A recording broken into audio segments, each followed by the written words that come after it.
Fala aí, torcedores do Dragão, torcedores de outros clubes, sejam muito bem-vindos ao canal.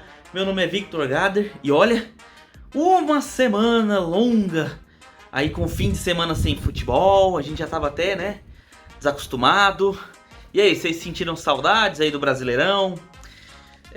Aqui tá meio difícil de sentir saudade, né, do nosso lado aqui, tá mais preocupação do que saudade. Mas voltamos com tudo, vamos para uma quarta-feira de futebol, onde o Atlético vai lá para São Paulo para jogar contra o Corinthians. O jogo será às 19 horas lá em Itaquera. E como é que essas equipes estão vindo para esse jogo? Como é que o Atlético está vindo? Como é que o Corinthians está vindo para esse jogo? Vamos saber, vem comigo. E antes de mais nada, já deixa o seu curtir aqui embaixo, se inscreve no canal e clica ali no sininho para você receber as notificações sempre que sair um vídeo novo aqui, beleza? Então vamos fazer essa análise. Primeiramente falando do Corinthians, no momento ele está em quinto colocado no Brasileirão com 44 pontos, um a menos que o Flamengo, que nessa rodada enfrenta o Fortaleza lá no Ceará. Inclusive o Flamengo é o adversário do Corinthians na Copa do Brasil, cujos jogos serão em outubro e o primeiro jogo será no Dia das Crianças, no dia 12 de outubro. Dessa forma, no momento, o Corinthians foca suas atenções exclusivamente no Brasileirão. E a ideia é vencer o Atlético Goianiense para voltar ao G4. Haja vista que no momento ele está naquela pré-Libertadores, né? Ele está em quinto colocado e ele tem a oportunidade de conseguir essa subida na tabela vencendo o Atlético Goianiense e contando com um tropeço do Flamengo lá no Ceará. O técnico Vitor Pereira fez um último treino com uma escalação onde ele teve que entrar com a zaga reserva, visto que o Balbuena está servindo o Paraguai, né, nos jogos lá na Espanha, e o Raul Gustavo está suspenso pelo terceiro cartão amarelo. Sendo assim, a formação que o Corinthians deve vir para esse jogo deve ser a seguinte: Cássio no gol, nas laterais Fagner e Fábio Santos, e a zaga reserva que deve entrar, o Gil, acompanhado do Bruno Mendes. No meio ele deve vir com os dois volantes Fausto Vera e Duqueiroz, e na frente como meia ofensivo, né, para munir ali os seus jogadores, o Renato Augusto, que não nos traz muito boas lembranças, né, Dragão? É uma lembrança meio triste. Na frente, outra lembrança péssima, que é o Yuri Alberto, Roger Guedes, e talvez ele deve entrar com o Mosquito como ponta direita. Essa deve ser a formação que o Corinthians deve ter, além de, claro, contar com o seu 12º jogador, que é a torcida, que nesse campeonato, inclusive, é a segunda maior média de público, né, no Brasileirão, é exatamente a do Corinthians, perdendo apenas para o Flamengo. E só por curiosidade, o Dragão está em 17º em média de público, atrás do Goiás, especificamente. À frente apenas de Juventude, América Mineiro e Bragantino. São os times que estão atrás do Atlético Goianiense. Então assim, a gente tá na zona de rebaixamento até na média de público. Tá difícil. E o Dragão, hein? Pois é, né, galera? Depois daquela derrota de 2-1 na segunda contra o Inter, aqui no Ascioli, o time se reapresentou na quarta-feira e os reservas fizeram um amistoso contra o time do ACF, ou se você preferir, ASEV, que nada mais é do que a Associação Esportiva Evangélica, que é um clube que está jogando a segunda divisão do Campeonato Goiano. No caso foi um 2-0 para o Atlético, com um gol de pênalti do Ricardinho e um outro gol do Camutanga com assistência do Ricardinho, né? O Camutanga fez de cabeça. Isso na quarta-feira. Aí vieram quinta, sexta-feira, tiveram entrevistas do Edson Fernando, do Baralhas, que na boa, não vou focar, não vou entrar no que eles disseram, porque na minha opinião não fizeram nada mais do que dizer aquilo que a gente precisa ouvir. Que eles vão se entregar, que não jogaram a toalha, blá blá blá. Dane-se, isso aí não me importa. O que me importa é dentro de campo.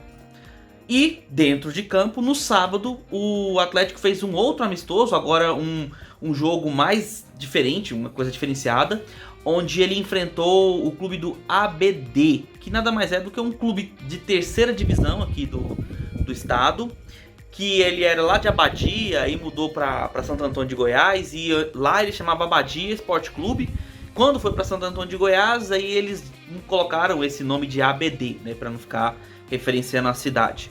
Enfim, eu não sei se tem um significado, até pesquisei e não sei se a ABD significa alguma coisa, mas não importa. O importante foi que rolou o amistoso. O jogo foi dividido em 3 tempos de 30 minutos, onde em cada tempo o Eduardo Batista usou uma formação diferente. No primeiro tempo, eu não vou entrar nas formações, cada uma, porque foram muito diferenciadas, foram as formações bem misturadas, reservas com titulares, realmente só para testar algumas formações e também dar ritmo de jogo. E nisso, o primeiro tempo, o primeiro dos 30 minutos lá, né, o primeiro tempo daqueles de 3 de 30 minutos, terminou 1 a 0 com um gol do Ricardinho, não, perdão, desculpa, do Edson Fernando. Aí o segundo jogo, segundo tempo, né, de 30 minutos, foi novamente um 1 a 0 com um gol do Ayrton. E detalhe que nesses 30 minutos, nesse segundo tempo, houve um pênalti e o Marlon Freitas desperdiçou. O goleiro pegou, né? Ele cobrou e o goleiro conseguiu fazer a defesa. O que nunca é um bom sinal, né? Mas vamos deixar isso pra lá. E o terceiro jogo, o terceiro tempo de 30 minutos, foi um 3 a 0, onde foram 2 gols do Ricardinho e um gol do Shailon, né? E aí essas formações foram completamente diferentes daquela que o Eduardo Batista pretende usar no jogo contra o Corinthians. Assim, essa formação em questão, que ele deve entrar lá em São Paulo, deve ser a seguinte: deve ser o Renan no gol, aí nas laterais Dudu e Arthur Henrique, na zaga tem a volta do Wanderson, que eu vou comentar daqui a pouquinho, e complementando a zaga, o Lucas Gasal. No meio ele vem com 3 volantes, sendo que na verdade não serão 3 volantes. Um deles será colocado como meia, porque vai ser o William Maranhão, o Gabriel Baralhas e o Marlon Freitas. E sem um meia. Ou seja, o Marlon Freitas deve fazer esse papel de meia armador do time, o meia articulador, como eles gostam de falar. E na frente, Ayrton da direita, Luiz Fernando pela esquerda e na frente, como centroavante, o Diego Churin. Particularmente falando, eu acredito que está bem complicado de armar o time do Atlético para qualquer partida. Vamos lá, nós estamos sem um meia armador de ofício, como por exemplo é o Jorginho, que está vindo de lesão, não tem condições de jogo. O Shailon, por melhor que ele seja jogando pelo meio, e na real eu nem o acho tão bom assim nessa posição, a sua função mais bem realizada jogando com as cores do Atlético Goianiense foi pela direita, sendo quase um meia direita, nem como um ponta. Ele era mais um meia direita que apoiava e subia fazendo tabelas com o lateral. Nessa posição como meia direita ele rendeu melhor, foi quando ele teve as melhores partidas jogando pelo Atlético. Mas, dada a situação atual onde o time pretende jogar com saídas de bola rápidas, isso de acordo com o Eduardo Batista, talvez seja mais interessante entrar com um ponta rápido, como é o caso do Ayrton. Só não gosto muito da ideia de entrar com o Luiz Fernando, visto que já que a ideia é sair com velocidade, por que não entrar pela esquerda com o Léo Pereira? Seria mais interessante, na minha opinião.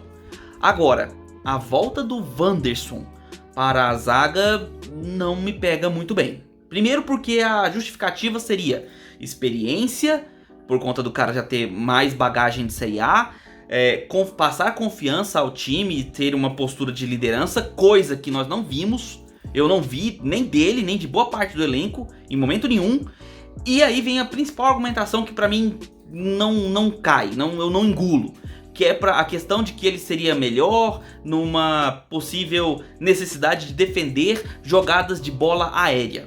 Me desculpe, Eduardo Batista, mas eu não vi, pelo menos nos jogos, eu não vi o Wanderson ser um cara com tempo de bola capaz de nos passar segurança em jogadas de bola aérea. Talvez o Lucas Gasal e o Klaus tenham até mais tempo de bola, um tempo de bola mais eficiente do que o Wanderson, na minha opinião. Claro que eu não estou ali acompanhando os treinos, não estou ali acompanhando todos os dias, né, as rotinas de treinamento dentro do CT, mas eu entraria com uma zaga mais jovem.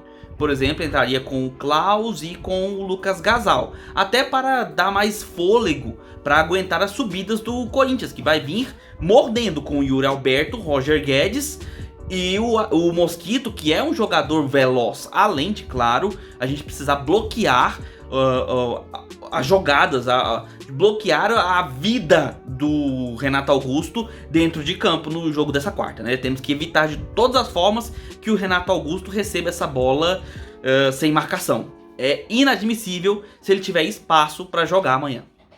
Então é isso, galera. O jogo, como eu falei antes, vai acontecer às 19 horas lá em Itaquera. A transmissão é exclusiva do Premier.